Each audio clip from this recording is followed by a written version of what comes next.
Hello everyone, great to have you here. Before I begin, allow me a quick sideway to give an introduction of AWiCS, which stands for the Association of Women in Construction Singapore. AWiCS is set up to bring together the different areas within the built environment. Instead of operating in silos, we cater to the whole built environment industry. Our membership is open to anyone who is working within the built environment. We have more than 20 corporate members and about 30 individual members since our formation last June.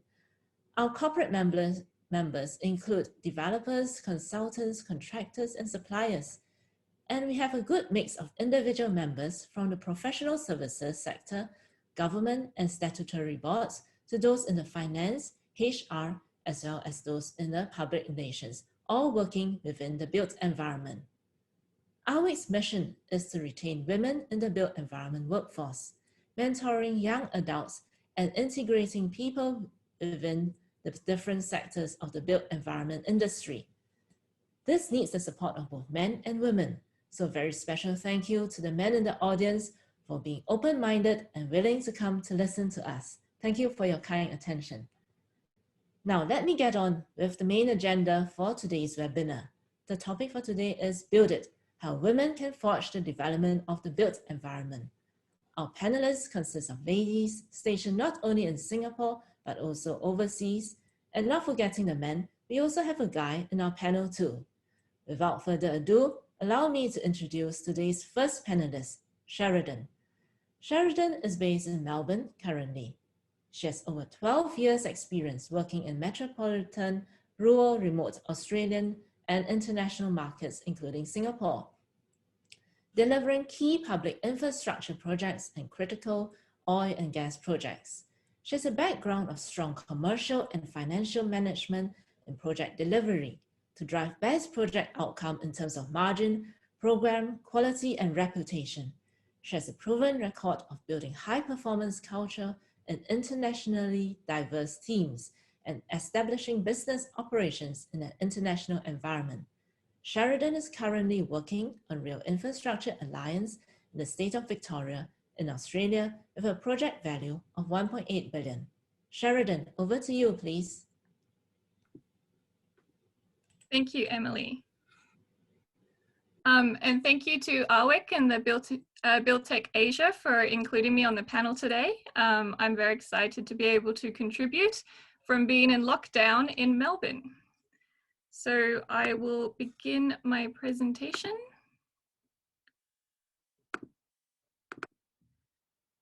So today I wanted to talk to you about my personal journey as a woman in construction. I find that the construction industry has been fantastic for my own personal growth due to the fact of all the opportunities that it presents. I've been able to travel the world and live in many different cities, both and rural communities, which down here in Esperance, Western Australia, 8-hour drive to Perth. I've been up into oil and gas in northern Western Australia, and even internationally to your home state in Singapore, which was one of my favorite postings. One thing about construction that has been advantageous to me is working on the project side in commercial management. And that has meant that every 18 to 24 months, I've effectively started a new job. And so by starting a new project, quite often you have to start with new teams, build them up from scratch, reinvent some of the processes, adapt to different clients. And that has given me a lot of opportunity to progress my career to where it is today. The first project I wanted to talk about was the Westgate Bridge Strengthening Alliance. And here is a picture of one of the key infrastructure,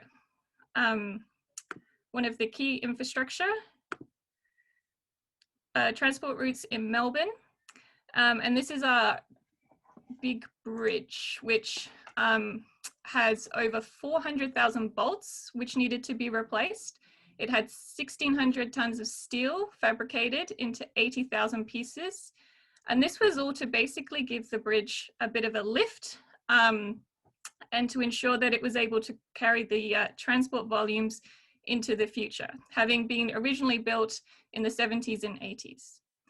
On this project, it was the first time I got, in an interview, I was asked, how would you deal with men saying crude things to you while you're walking around on site? And this was quite an interesting question because I hadn't thought that that would even come into play. Being young, out of uni, and I just come off a project on a defense base where on defense sites, they are definitely better managed than on some of the construction projects.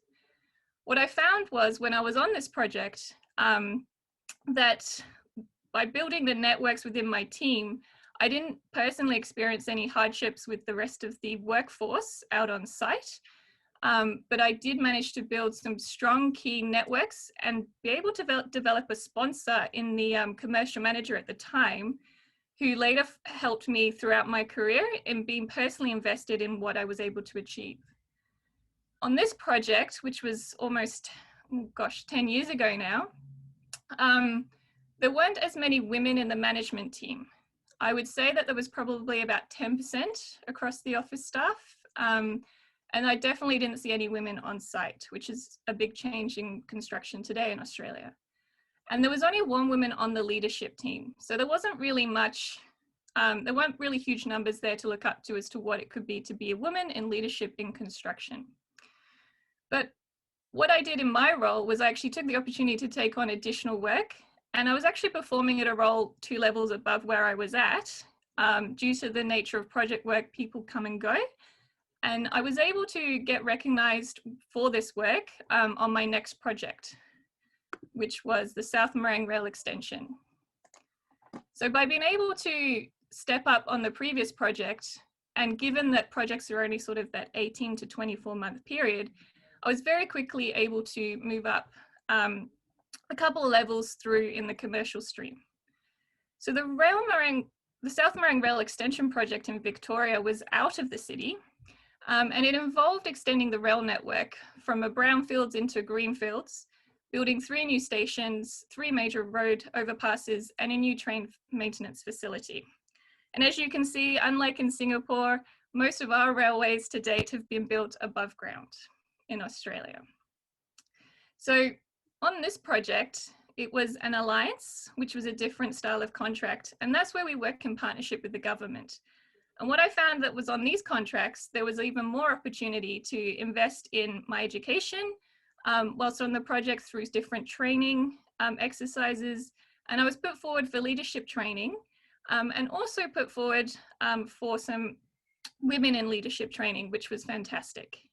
And there was a group of us that were identified as potential successors throughout our career in construction to become leaders on par with the men, and hopefully change the dynamic over the years of what we see in the senior leadership teams, which is usually where you have about 10 to 20% of the senior leadership team is female, even though you're getting greater numbers into the actual management team. Again, on this project, I took on duties due to the nature of the project work, which were above the level that I was in. And it was here that my networking that I had done on the Westgate project previously, especially with a commercial manager there named Mike, who had come into the Westgate project to consult on a claim. He then took me under his wing as my sponsor and actually brought me along to this project, which he was working on, and kept encouraging me and giving me that support and promotion within the business, which has been helpful throughout my career. What else I did at South Morang is I got more and more involved in the external staff events, because this was a new project team to my previous one. It was in a new area. It was dealing with both my business, the client, other design consultants. And so it had a wider variety of people to touch base with. From that project, I went to Esperance, which was that little town that I showed you that was 8 hours away from Perth. And this was my rural remote project. And as you can see there in the picture, it's quite a tiny town, and we've gone and put in what you would consider city-style infrastructure into this little town. And the reason for that is that we needed to separate the road and rail network into the port. WA is well known for its iron ore exports, which were coming through trains out through Esperance from the Kalgoorlie goldfields. But also in this area, as you can see, it's quite rural. They had a heavy reliance on agricultural industry. And so while the iron ore was coming down the rail tracks, on the road, we had trucks of grain trying to get into the port.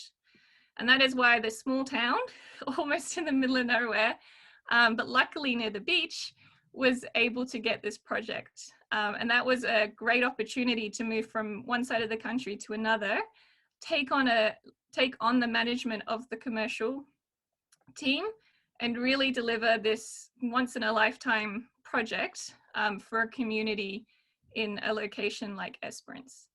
And so here I was able to be promoted again into the commercial management position, albeit on a small project of 120 million. This is where I, again, through the networking that I did within the industry events and my own workplace, I got to know another project manager who became another sponsor of mine. And you'll notice I keep referring to sponsor versus mentor, and that is because as a sponsor, there's that personal investment in me to succeed, as opposed to a mentor that's a bit more sort of stepped back, provides the advice, but doesn't necessarily get that involved in promoting you around the place and actually, you know, following up and taking you across to other projects or pulling you out of situations when they see a better opportunity for you. Here on this project, I was also given some further training opportunities. And this is where I did my diploma in construction management, which was great to see some of the other sides of construction. And that was done remotely because we were in a remote town. So that was probably my first interaction with the video conferencing situation that we're all getting familiar with today. This project also gave me the opportunity to explore WA, which was fantastic. And if you ever get the chance, once all of the COVID restrictions are eased across the world, I would recommend making a visit if you want to see kangaroos happily on a beach. My next project was when I did almost the reverse of FIFO. I was living in Perth and flying up to Onslow to the Wheatstone Oil and Gas project for 2 or 3 days and then flying back to Perth.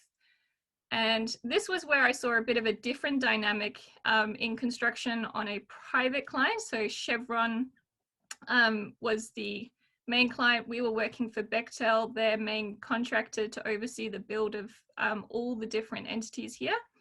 And out of all of this construction that was built, my company had the contract to build 11 permanent buildings. So we were sort of up here, away from all the excitement of the pier, but nevertheless, still building important infrastructure.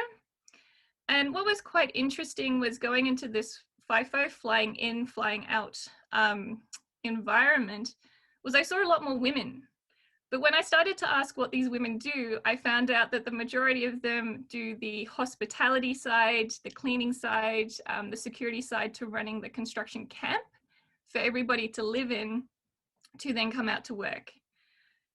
In the office and in the project management team for my company, we had probably in the region of about 25% female to 75% male, but no women in senior leadership positions other than myself. And so that was like I thought was going a little bit backwards to where I had been before. There's probably also a factor of the environment up here. There's not many people in the first instance that would want to fly up, work here for 2 weeks. And given the fact that I wasn't living there for 2 weeks, you can see that, you know, it's not the most attractive. And luckily my role I could do from Perth with some site visits, but other roles such as engineering, safety, QA, you have to physically be on site. It presented a few more challenges, and that's probably why it's a bit more male dominated. But this project, I guess the excitement was that I got to interact with a private client. So up until this point, all my projects had been government as clients. And so it was really interesting to see how much tighter they held the purse strings and how much harder I had to work from a commercial perspective to ensure that we got what we needed out of the project. From that project, I got to go to, I think was my favorite project, which was the SIGLAP station in Singapore. So I'm sure most of you are aware of the Thomson East Coast Line. And this was an exciting opportunity for me. And it's one that I could take because I was flexible and willing to put my hand up, which is a key indicator of where you can get to in life. And here I was able to come and set up the project management for the commercial side, set up the practices, help build the team, integrate different cultures into a new business. And that was all very exciting. And what I learned when I was in Singapore is I learned about the Samsu women of Singapore, because I was wondering why I didn't see a lot of women in construction on the construction sites. And it wasn't until I was talking to the commercial manager in LTA for that project that I heard about the Samsu women of Singapore and how he, as a young sort of start out engineer, was challenged by these women to lift some bricks up a hill. And he failed miserably compared to them. And I think it sort of traumatized him a little bit that he remembered this story. And I found them fascinating because it clearly shows that women have had a strong position and have been critical in building the infrastructure in Singapore. And so there is no reason why the idea of women in construction should be considered strange. I also find it fascinating that these hats that they wore, they did it to, from what I've read, they made them red so that they would stand out on construction sites and avoid being involved in accidents because they could be seen. So I'd like to think of them as some of the early movers in PPE and safety on site. On this job, I met some amazing women, and we even had a female project manager on the ATL side, which was fantastic. And as you can see in this picture here of the project management team, it's probably one of the teams where I had the largest amount of women, and women actually put into leadership roles, more so than any other project. And that was really thanks to Simon, who became another one of my sponsors. And Simon really advocates and champions and promotes women, which has been fantastic. Unfortunately, like I said before, you don't see the women in the workforce, which is probably a function of how Singapore is set up. But I just wanted to share some photos with you of women in construction in Australia, so you can see that they do get down onto the ground. And I came back to Australia to work on RIA. And this is a $1.8 billion project. And the reason why I came back to this one was because of the size of it. It's very rare that you get to work on billion-dollar projects. And the reason why I was able to come back at the level I was is because I've been successful in the networking that I had created. And I actually came back to this project after 8 years away from Melbourne and saw people that I'd worked with 8 years ago. And these people, both men and women, we all remembered each other. We'd all stayed in touch. It was quite an easy fit back into that slot, and also getting that support off them to continue building my career.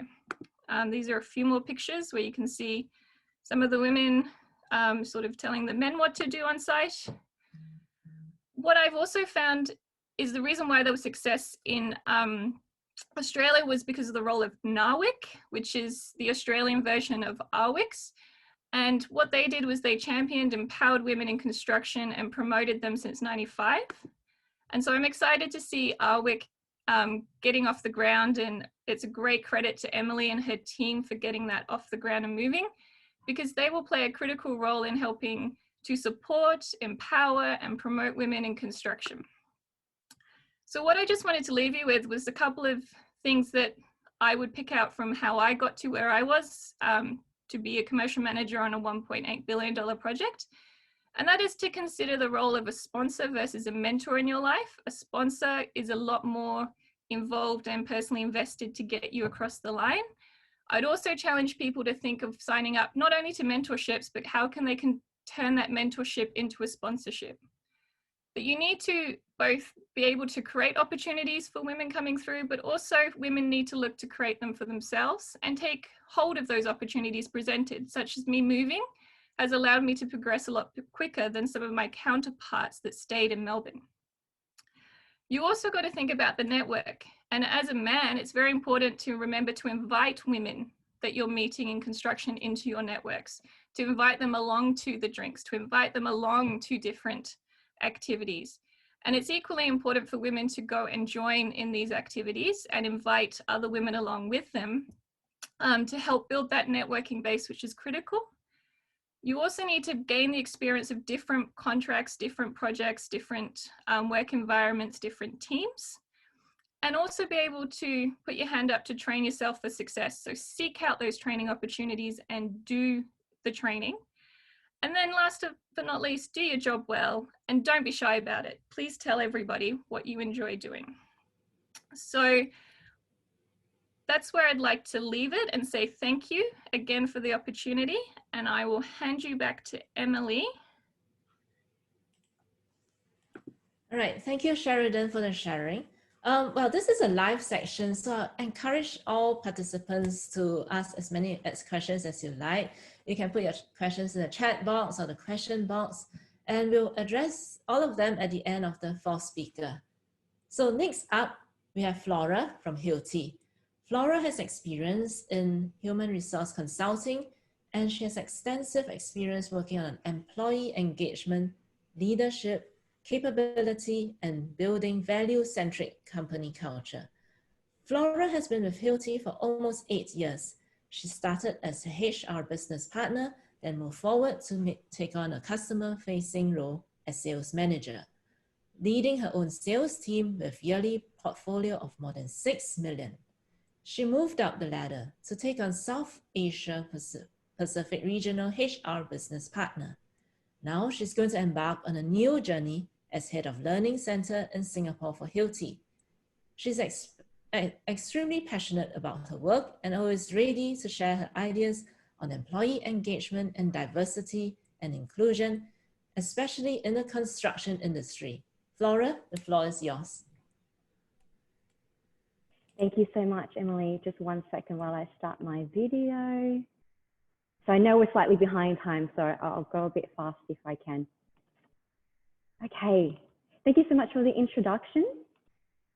So just a bit about Hilti before we begin. So on this, and over the next 10 minutes, I'd love to give it a bit of a brief on who Hilti is, you know, what makes us the global company that we are, and what's our global strategy, and then what's our strategy when it comes to diversity and inclusion. Okay. So as Emily mentioned, my last role was to lead the diversity and inclusion strategy here in the region. So I want to share a little bit about what we do here in the South Asia Pacific region and give you a bit of a taste on one of the programs that we offer to all our team leaders here. Okay, so on the screen, you see a couple of facts about who Hilti is. Our home base is Liechtenstein. It is probably the only other country that's just as small as Singapore. And we started off being a product innovator, but over time, we've also added systems, software and services to our portfolio with the goal to make our lives simpler, faster and safer on construction sites. Okay.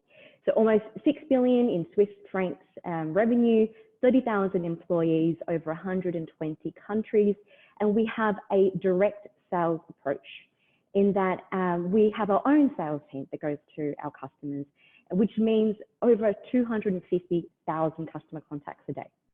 Okay. And despite all this, we're still 100% family owned. Sharing with you our strategy. So this is our Hilti Global Strategy Tower. Okay. And what you notice at the top is our purpose, our mission statement, if you like, and on the bottom is our foundation, which is our people. The middle section, what you see is our strategy. Okay, and our strategy is about sustainable value creation through leadership and differentiation. So how do we lead the market and do it in a way that we have a differentiated value proposition? And one of those components on how we achieve that strategy I've circled there is a high-performing global team. So as I mentioned, 30,000 employees, 120 countries. We have a global team already. Imagine if we could mobilize all 30,000 employees in the same direction. Okay. In order to do that, diversity and inclusion, so you see in the header, I've just shorthanded to D&I, is a real key element of our high-performing global team. Okay. It's how we envision that we will extract the most of our team members. So that's our global strategy tower. Last year, when I was in my role as diversity and inclusion lead for the region, I also introduced a bit of a framework. And this framework is specifically on how do we drive diversity and inclusion in our region, in the Asia Pacific region, in a more holistic and structured way. So we do a lot of things already, but sometimes it can be a bit ad hoc or maybe event-based. But how do we cover all the different aspects that is really going to drive change? So apologies for a bit of the lingo there, the Hilti lingo. So EMT, the green wedge there, refers to our leadership team in each country. Okay. So that's about the top-down commitment. How do we ensure our leaders at the forefront of driving diversity and inclusion? Okay. Raising awareness. How do we get everyone to understand how important diversity and inclusion is to us? Okay. Leading with inclusion is how do we equip our leaders and our future leaders with the competence and confidence to lead inclusively? Okay. And it's great if we talk about all these things, but how do we really embed it so it lives on forever through practices, policies, processes? And obviously, the rest of it is, well, a lot of our team members want to actually get involved themselves in diversity and inclusion. So why should it just sit with HR? Why should it just sit with the executive teams driving it? How do we really leverage our own employees to tell us what is most important for them? Okay. And lastly, diversity and inclusion is not a Hilti specific topic, it's a community topic. Right? So how do we leverage different industry bodies or different networks outside of Hilti to drive this together? Okay. And you see that our focus areas in the middle, our focus areas in South Asia Pacific is really in driving more gender diversity, so more female representation specifically in our region, and inclusion.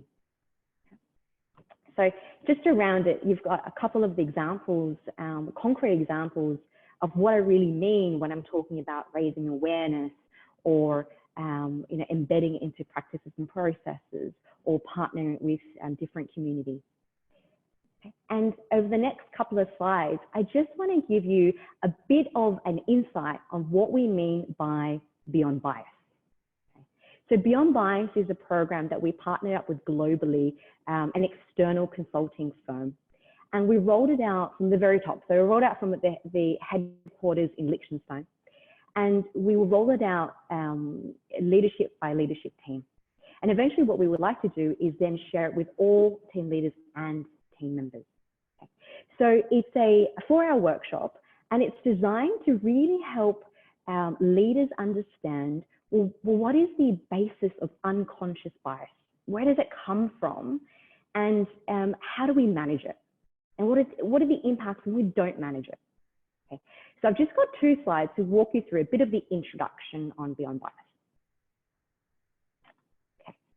So in Hilti, we use a tree as a metaphor to help define what we mean by diversity and inclusion. Okay. So I'm going to leverage my peers on the call here to help me in populating this tree. So Sheridan, if I can pick on you first, what's something that is obviously very different about you and I, that is quite visible? The nationality between us. Okay. Well, I think we're both Australians, but definitely ethnicity, of course. So Sheridan is obviously a white Australian. I have an Asian heritage. Emily, if I can pick on you for something maybe that you cannot see, something invisible that would make us different or unique. Perhaps skills? Yeah, yeah. So Emily, you have a very different background to me, different education to me. So obviously with that over time, you've built up a different skill set to myself. Okay. And Alvin, if I can pick on you, we haven't seen your face yet, but hopefully with the voice, it's very obvious. Alvin, what's the key difference between you and I? Yeah, I think for obvious reasons, gender. Yeah, great. And that is, in most cases, very visible, right? So we use the concept of this tree to help break up, well, what are the visible things that make us different or unique? And what are the invisible things? So the things below the soil that make us different or unique. Because a lot of times when I talk about, oh, you know, our focus is bringing in more women or promoting more women, or what Sheridan mentioned, you know, the idea of sponsorship, which I'm also a really big fan of. How do we sponsor more women into leadership positions? We tend to lose the why, right? It's why do we just want more women? Do we just want more women for women's sake? Okay. And so this tree is a really good metaphor to remind us that we're not looking for just more women, right? What we're really looking for is everything below the soil. We're looking for the value systems, the thought process, the perspectives, the life experience, because we know that a male and female go through life differently. Okay, a male and female have different experiences, different challenges, and different biological makeup in the way that they think. Okay, and so what we're looking for is a diversity of everything below the soil, the things in the roots that actually help the tree flourish. Okay. Another thing that really helps the tree flourish, if you think of the tree as a metaphor, is obviously the environment. You know, how good is the soil? How much water is it getting? How much sunlight is it getting? And that's our metaphor for inclusion. Okay. You might have the best seed for this tree, but if you don't have the right environment, it will not flourish. Okay. So that's a bit of a metaphor on how we define diversity and inclusion in Hilti. But I also have maybe a bit more tangible example, and this is a study done by Nancy Adler and the UCLA team. And it's a study that's been replicated many, many times over. And what Nancy did, she got a bunch of people, split them up to two groups. So one group was homogenous, no diverse team. The other group was very diverse team. In the homogenous teams, what she found was when she gave them complex tasks, they did okay, right? So they didn't perform badly. They performed on a normal bell curve. The interesting result that she found is when she gave the diverse teams complex tasks, half performed really bad. Okay? And that's the group that you see on the left. And the other half performed really well. And that's the group you see on the right. Okay? And the difference is, I mean, the answer sort of in the labeling there is how well they were managed. Okay? The difference was in inclusion. So when we present this slide to our leaders, I mean, we would say to them, if you guys want okay results, if you want mediocre business results, then you know what, go for a non-diverse team. It's probably going to give you better results than just recruiting different people for the sake of diversity, but not working on the inclusion aspect. Okay, so diversity for diversity's sake alone doesn't bring out performance. You've got to marry it with the inclusion part. So that's a bit of the snapshot, a bit of the intro to our Beyond Bias session. I'll be happy to share thoughts or exchange ideas with anyone on the call about it, but I have to give credit to Pluribus, who's our global partner, who developed the program for us. And my final slide, it is a journey for us here at Hilti. We're not perfect. There are a lot of things that we are still working on. But what I mentioned about inclusion and results, one of the things I did find in my role was that there was a clear correlation between inclusion and employee engagement and inclusion and retention. So we use what we call an inclusion index to measure our culture in Hilti. And we do this every year as part of our engagement surveys. And we found that in almost every market, if there was a drop in inclusion, there was also a drop in engagement. And the same was true vice versa. So if inclusion increased year on year, then the engagement also increased. Okay. And the correlation was actually even stronger when we looked at inclusion and retention. Okay, so for me, I really believe in inclusion, where inclusion is a very strong predictor of employee engagement and retention. And with that, it is imperative for business results. It's imperative if you want to be market leader, if you want to be differentiated, and if you want to mobilize a global team of 30,000 employees across 120 countries, diversity and inclusion is not a nice to have.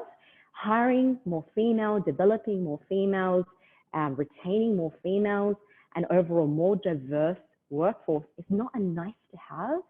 It's a strategic imperative for business results. Okay. Happy to share thoughts with anyone on the call afterwards. I hand it now back to Emily. Thank you, Flora, for the very engaging sharing. Next up, we have the thorn among the roses, Alvin Sim. Alvin is an engineer with the Land Transport Authority. He specializes in tunneling and is part of LTA's effort to double Singapore's rail network by 2030. He joined LTA upon graduation from the Nanyang Technological University and spent 2 years in the Public Service Division in the Prime Minister's office, driving the development of critical and strategic engineering capabilities in the Singapore Public Service. He currently leads 2 project management teams overseeing the construction of approximately 3.5 kilometers of tunnels between the Gardens by the Bay and Tanjong Katong MRT stations on the Thomson East Coast Line. Alvin, the screen is all yours. Please fire away. Right, thank you very much, Emily. Let me set this to projection mode. All right. Yeah, a very good afternoon to everyone. And firstly, a big thank you to Emily for the introduction and also to the AWiCS for having me. So it is indeed a huge honor for me to be part of this panel today. And I must also say, pretty exciting, in Emily's words, to be the proverbial thorn amongst the roses. So my name is Alvin and I'm an engineer with the Singapore Public Service. I work with the Land Transport Authority as a project manager in tunneling. And my topic today is on women in tunneling. Now, this is a picture from the year 2017 and some of the engineers on Europe's biggest construction project of over 18 billion pounds.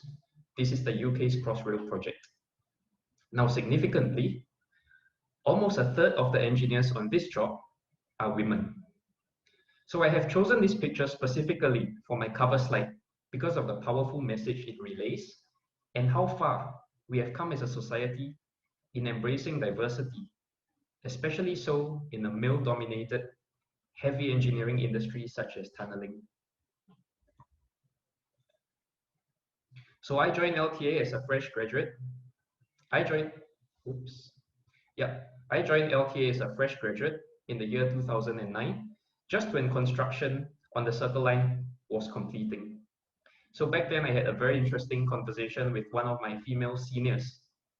Mind you, in the year 2009, female engineers were so uncommon, you'd have to pinch yourself out of disbelief if you actually spotted one. So knowing I was single, she came up to me and told me that if I was hoping to get hitched on the job, I was in the wrong field and I should have really chosen banking and finance industry. Now, when I went on to tell her that my interest and my passion was in tunnel engineering, I saw her jaw drop. Her jaw dropped because she told me not just were my chances low, they were 0, because LTA did not have any female tunnel engineers. So when I probed further, I was curious, so I probed further. She just put it down to Japanese builders being superstitious and associating women with bad luck. So she just left it at that. But at the same time, she also confessed to me that she had never set foot in a tunnel under construction. So this really aroused my curiosity and I went on to do some of my research. So in modern day tunneling today, we use tunnel boring machines or TBMs to automate our tunnel construction for a variety of purposes, such as roads, railways, pedestrian underpasses, and even sewers. However, prior to the invention of TBMs, tunnels were traditionally mined with hand tools, and early day miners were a very superstitious lot. So back in the 1800s, every miner's greatest fear was having a woman enter their underground domain. It was strongly believed that the sheer presence of a woman alone was certain to bring disaster, and this could come in the form of an accident, an explosion, or a cave-in. The phobia was widespread throughout the entire mining industry. And the funny thing is that the origins of this belief are unclear.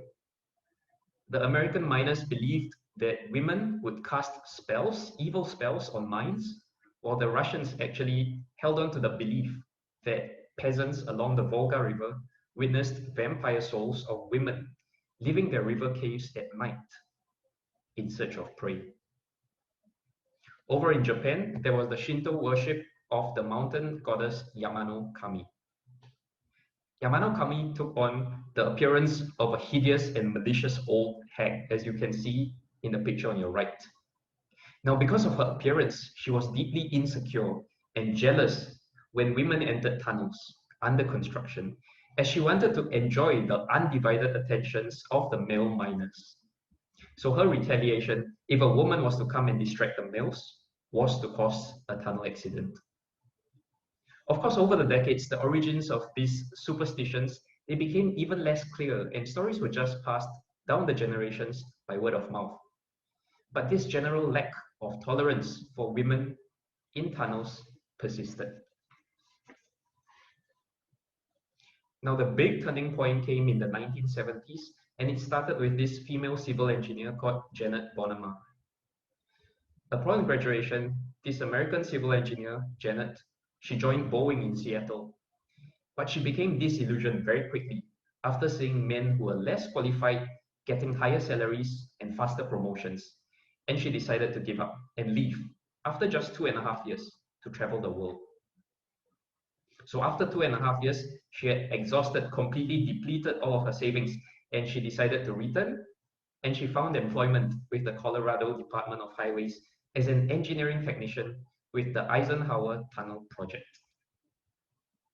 She, however, noted that the salary offered to her was significantly smaller, and it was put to her that this was because she would not be allowed to work in the tunnels.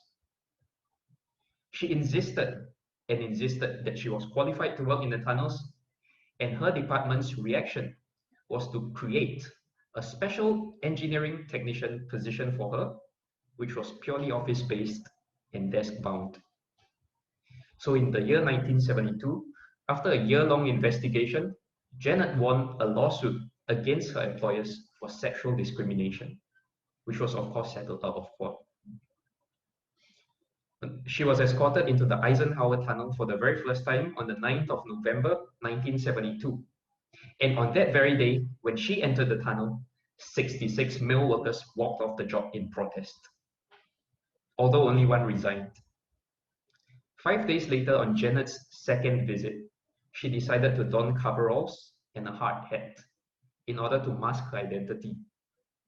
She teamed up with other workers to perform site measurements. This time round, nobody walked out. So over the years, the superstitions became myths, and women gradually integrated themselves into the underground workforce. What started off as fear eventually became a novelty and has become commonplace today. We have come a long way today. Now, with all of the past superstitions shattered, it has become clear that gender should not be a criterion for career success. Also, in the last decade, women are trending towards challenging careers within the STEM fields. Now, with an increasing global demand for engineering skills, it would be foolish for the engineering industry to select engineering talents exclusively from the male population. So to recognize the growing number of female professionals in tunneling, the Women in Tunneling group was founded in year 2012 within the American tunneling industry. Their main platform today is on LinkedIn, where they have just under 400 members. And these members, they exchange views and best practices in uplifting the tunneling industry. So up to a quarter of the members are female professionals working outside of the US, and these numbers are growing. Now back home, if you may recall, I shared that in the year 2009, female engineers in LTA as a whole were a rarity. My co-workers have helped me estimate that back in year 2009, women formed just under 6% of the engineering workforce. 11 years on, the proportion of female engineers has increased fourfold, and we are proud to say that in LTA today, a quarter of our engineering workforce are women. Now, if you may also recall, I shared that there were no female tunnel engineers in the year 2009 when I joined. That changed in the year 2011 when we recruited our very first female tunnel engineer. And we have not looked back since. We have got 6 women in our midst today, and they form 8% of the tunnel engineering workforce.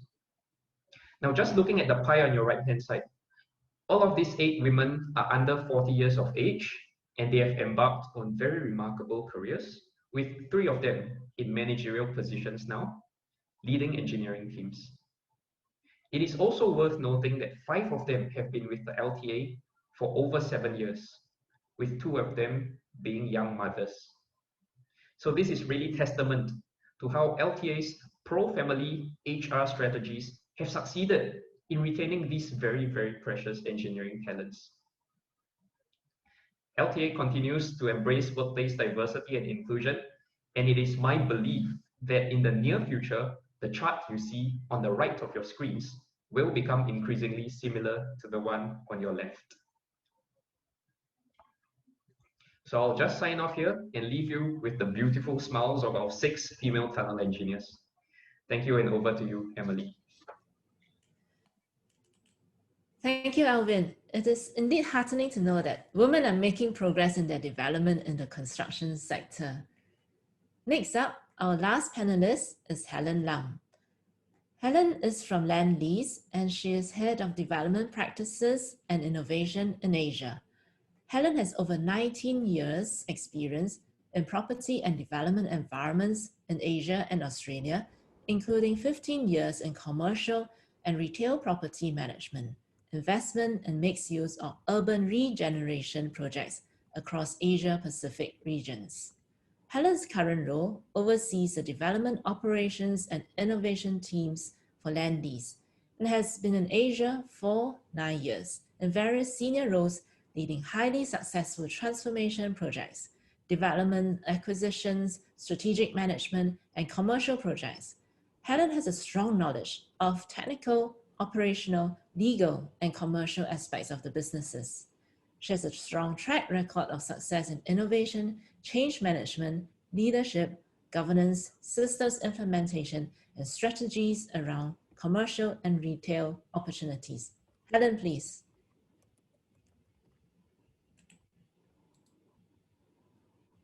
Hi, can someone help me turn on my video because it says the host has stopped my video. Oh, there we are. Okay. Hello, everyone. Fantastic. It was so inspiring to hear Alvin share that story of the women tunneling. So thank you for sharing that. I'm just going to share my screen now. Just give me a second.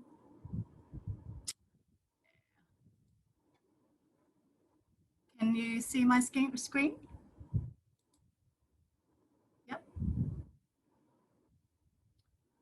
Okay, so thank you for giving me an opportunity to share today.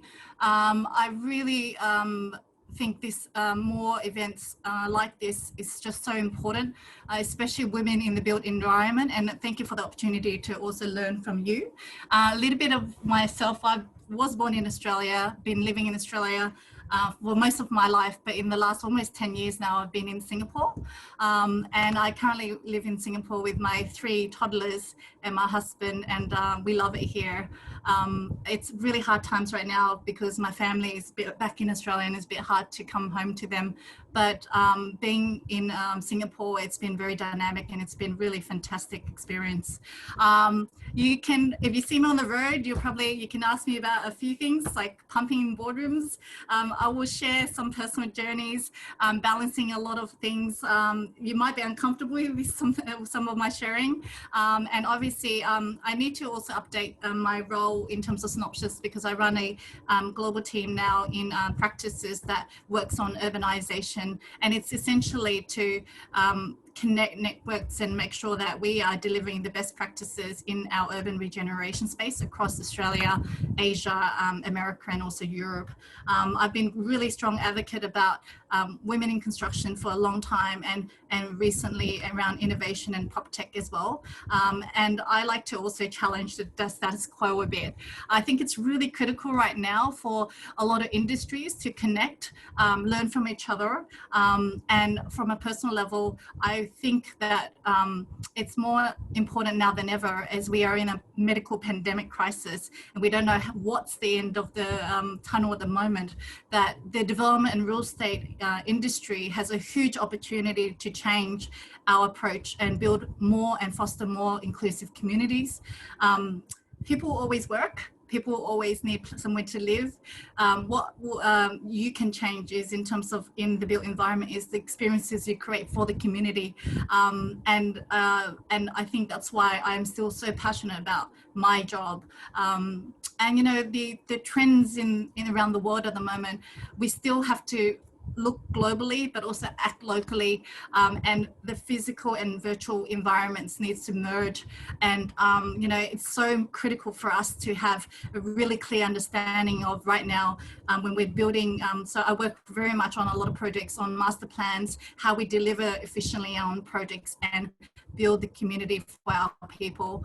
A huge focus and dialogue around, you know, building outcomes rather than just buildings, and the discussions around social inclusion and public amenity and all the environmental improvements that we can make. It's about also bringing our customers and stakeholders on that journey. And so I would like to bring you on a few journeys in terms of my work.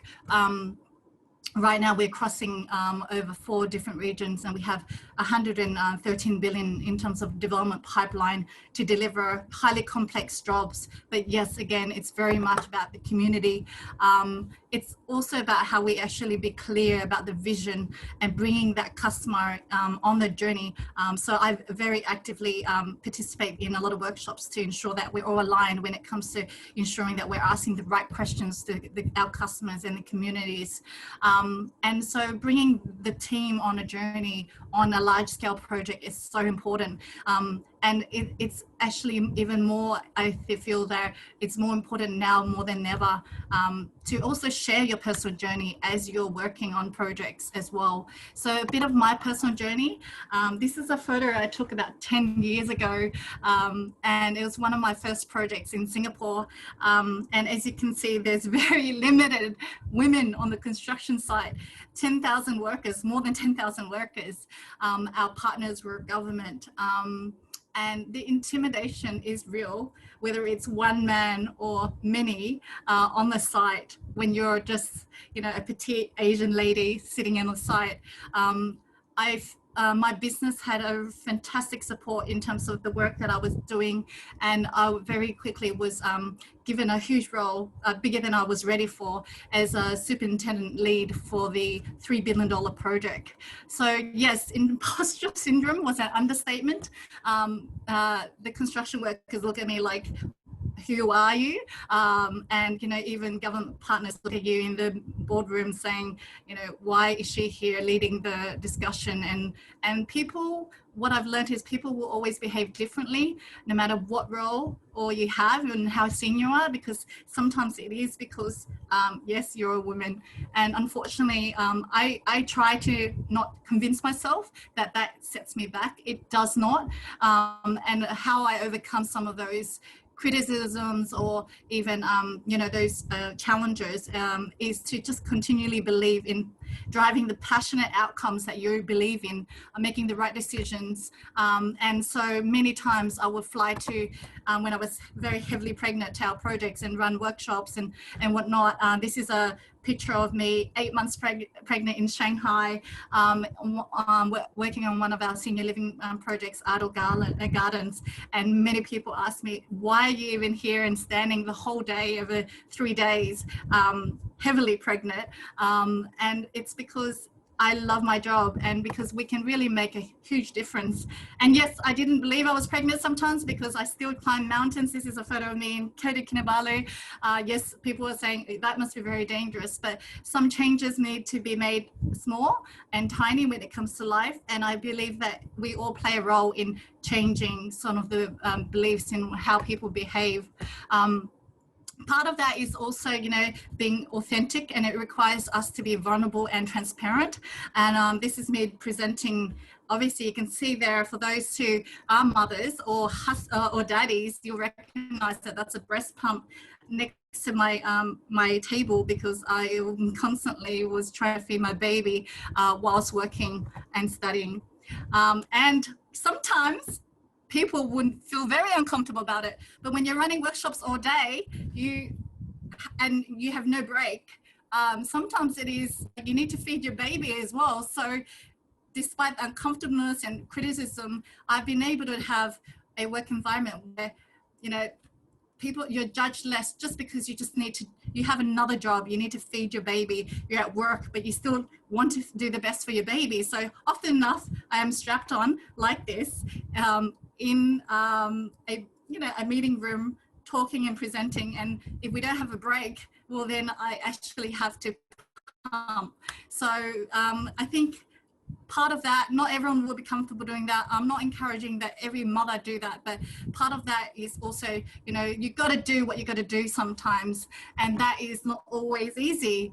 I would like to also share that, you know, after 9 weeks, after giving birth to my third baby, I won a women's scholarship to start a global MBA. And this is Hannah, my third baby. She was only a few months old. And I kind of challenged myself to embark on a different journey of learning. And you've got to always keep evolving yourself. And I remember my CEO said to me, Helen, why do you need to do this? Because, you know, we support your personal growth. And I reflect on it in terms of, I've had really strong technical skills in construction and development. I've also studied law. I've also studied, you know, a lot of real estate, technical, language in terms of, the industry work. But really, I want to grow my leadership skills. So I really want to embark on a global MBA. And so I started saying, you know what, the best time is now, because my kids are still young. Their needs are really basic. And I really had to push myself to say, I think I can do this, even though a lot of my friends and my family and even, you know, my colleagues said, oh, you're just taking on too much. And I just took one day at a time, because I had a vision for growth for myself, and I want to prepare my family for the best position and put them in the best position. And what did I learn? I learned a lot. I learned bringing a baby around the world was hard. Studying for deadlines for 2 years was really hard. We were on the plane every week. And sometimes it's also about sacrificing my seat so she's comfortable and not crying. And then in between, we'll fly back and be really, present in the industry in terms of driving change, and always remaining that you are, no matter what you're, guiding or teaching, you're always a student, and you should always be learning. And I think that's really important. And I would like to, ensure that my kids understand that and get that message. And what did I also learn? I learned that you can never get everything right. I had an exam, a 4-hour exam, and my daughter was in hospital for 9 days. She had pneumonia, and it was really hard. It was so hard. And sometimes, sometimes it's about also balancing some of the things that, like when people say, you know, you can't do it, it's also about just focusing on what's, you know, right now, and rather than trying to boil the ocean. And, you know, I also would also say that as a working mother in a male-dominated industry, sometimes you actually have to be okay with showing people that you're juggling a lot of things. And, you know, being a mother is not a part-time job. And so this is my cohort in Hong Kong as we're studying, cramming in for exam, and my daughter's on my lap while we're having breakfast and, you know, trying to get a group work done together. And, you know, people are like, you're crazy, you're bringing your baby along to this global MBA program, what are you doing? But, you know, the reality is, I brought her on a journey as well, and we just got to do it. And no matter what, it's about focus. And also, you know, like, to know your limits, you're going to have to keep pushing them. And that's what we've been able to do. And the reality of these days is, you know, we are all working from home, a lot of us. And so this is the reality of lives. You know, I work in 5 different time zones. This morning I was at a 5 a.m. call, and, you know, the baby was crying like crazy in the background. And it is hard. And men and women need to know it's hard. So, and this is Hannah in our headquarters in Australia, you know, there's real hard data still, you know. Women only hold 4.4% of CEO positions globally still. And the percentage of mothers in these roles are even lower. Women even hold board seats less than 50% globally. And often, you know, women are expected to really work like they don't have kids and raise kids like they just don't have a job, because you have to be focused and you have to be the best mother. And gender diversity remains so low in the workplace still, and it's because of outdated workplace cultures. And we do still lack a lot of support from both men and women. And I feel that everyone needs to play a part to change that, and we need to work together to change that. It may not be easy. This is a photo of me climbing the base camp of Mount Everest last year. In between classes, I took a few days off to do what I've been wanting to do, and I pumped throughout the mountains, and people going, oh my God, look at that crazy lady. But the reality is, I wanted to have this experience. I wanted to go on a journey, but I also still wanted to do the best for my family. So these are my kids, and I just hope that you feel a little bit inspired in terms of achieving some of the things that people might say that's impossible, and might tell you that, you know, you might not belong, to consistently push the boundaries, because we collectively need to work together to change it, to have a better outcome. Thank you.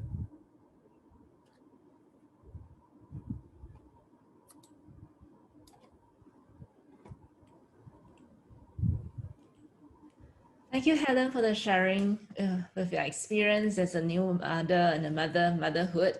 Okay, well, we are really running late. We are actually 3:03 now, but the organizers have very kindly given us until 3:15, so we'll probably take about 10 minutes for questions. And we do have quite a few questions from the floor.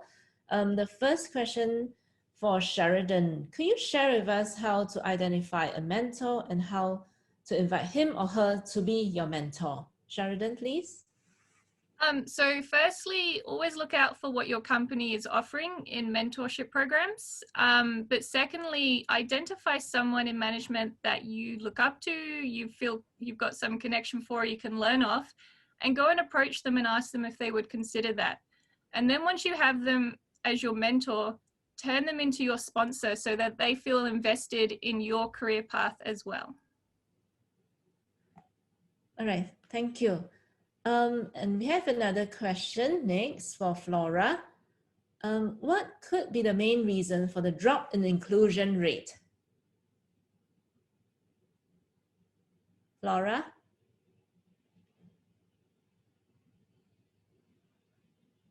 Oh, I think I just noticed that Flora may have dropped out. Okay, never mind. All right, we will have the next question for Alvin. Okay. Across the years, what do you feel has been one of the most significant change in tunneling that has enticed women to take on this specialized engineering field? Oh, All right, yeah, I think the one most significant change would be technology. And I'm using the word technology in a very, very broad sense, okay? So now if you think about it, before tunnel boring machines were invented, tunnels were hand mined. It was hard labor in very confined, humid, and uncomfortable conditions. So miners back in the day, and this is not a lie, you can just Google it, okay? So miners back in the day would be stripped down to their undergarments simply because that was the most practical and comfortable way to work. Socially, that wouldn't be the most appropriate working environment for women.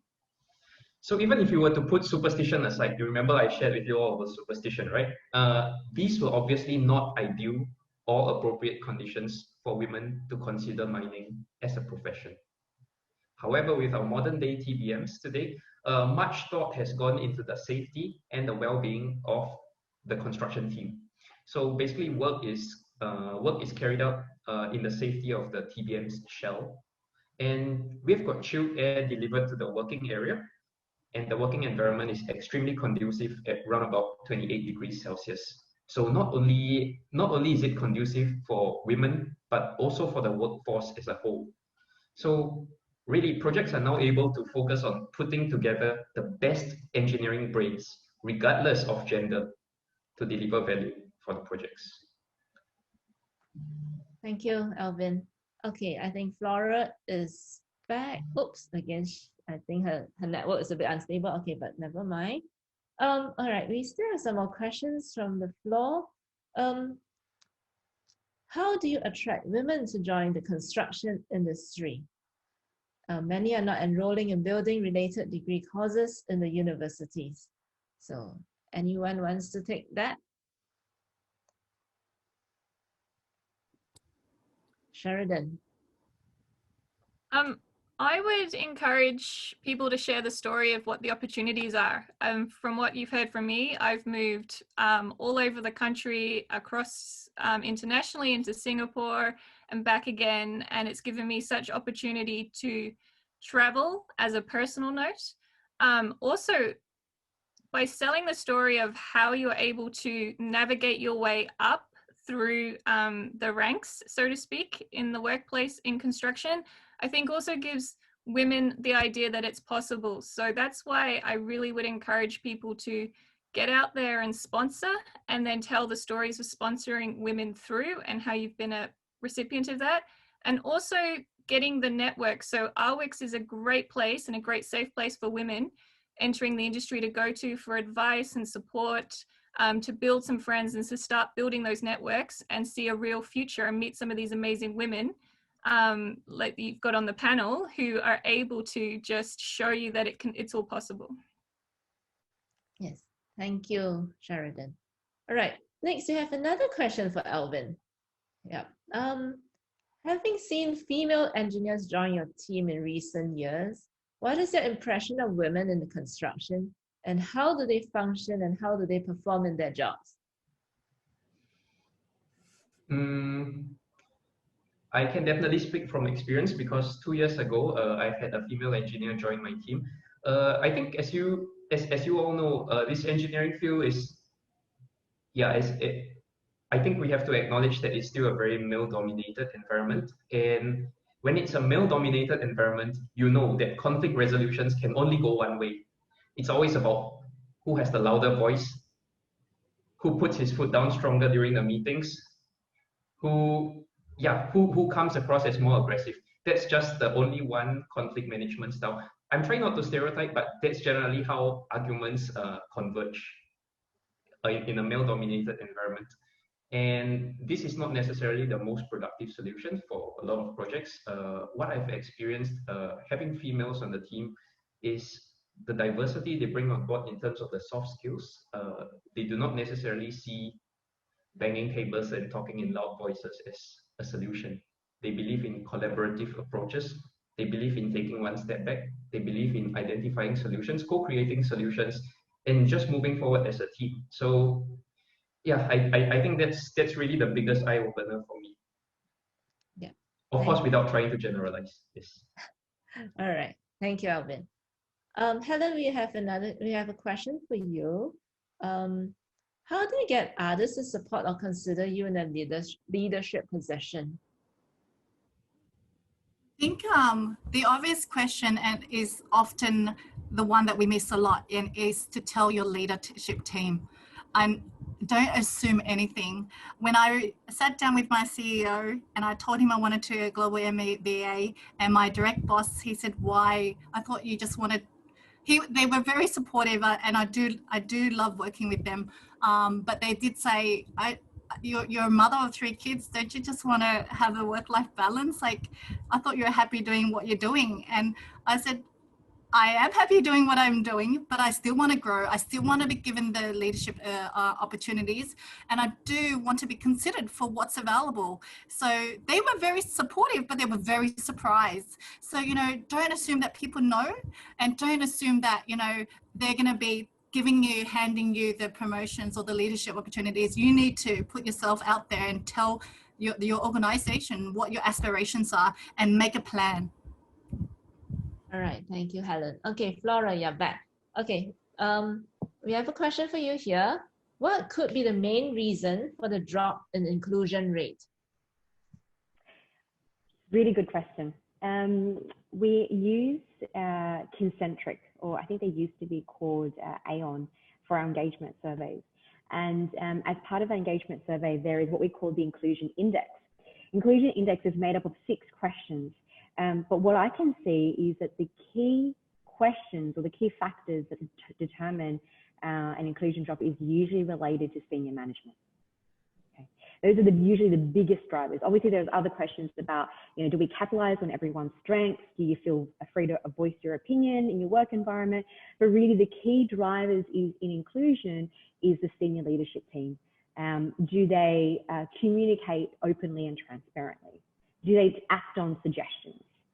Okay, do they consider employees' opinions when it comes to key decisions? They explain their key decisions.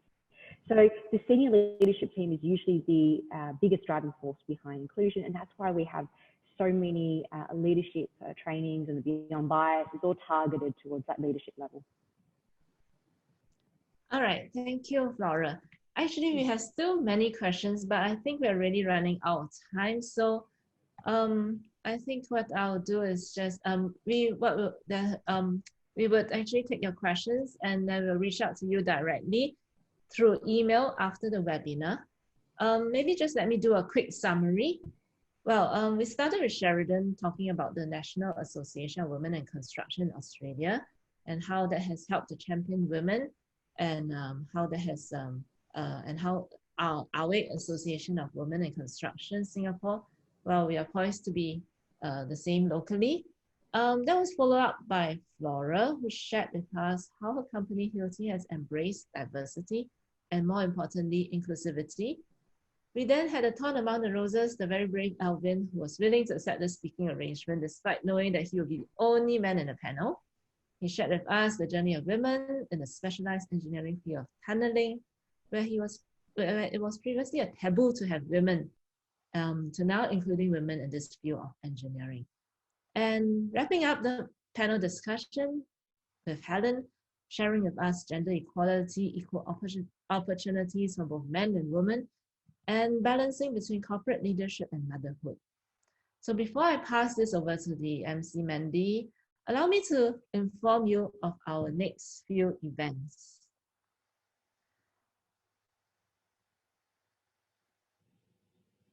So next weekend, 24th and 25th of October, we are actually tying up with, or rather, there is a conference, online conference in Taiwan, but it will also be online. And AWiCS is co-chairing a session in the conference, which is on a Sunday morning, 9 o'clock. And you can also register for the conference online using the QR code. And in mid-December, we are having a seminar, and this is in collaboration with KPMG being the lead, together with SIT, SMU, and the Lee Kuan Yew School of Public Policy. It's a multi-agency study of the transformation of accountancy and consulting. And we'll be having an online forum with the minister, and AWiCS will be sharing our perspective of women, PMETs in the built environment industry. And to start the year next year in 2021, we're going to have another webinar, and it's on traffic and safety aspects of road diversions and third-party liability insurance in relation to road diversions. And we have our very prominent guy, Mr. Gopinath Menon. He is a transportation engineering consultant and the ex-chief transportation engineer of Singapore, and a partner in Allen and Gladhill, Mr. Ho Chen Ming, who will be touching on the liabilities. So please look out for these events and do join us for these events. And all right, so over to you. Before I again pass the to Mandy, I'd just like to really thank the audience. A very big thank you to all my friends, colleagues, business associates attending from Singapore, Australia, Taiwan as well, and all the ASEAN countries. So thank you each and every one of you for attending the webinar, and also not forgetting the webinar organizers, Sphere, for making this possible. And my AWiCS committee members, thank you very much. And last but not least, thank you very much to the panelists as well for sharing your experience and of course your time. Thank you, everyone.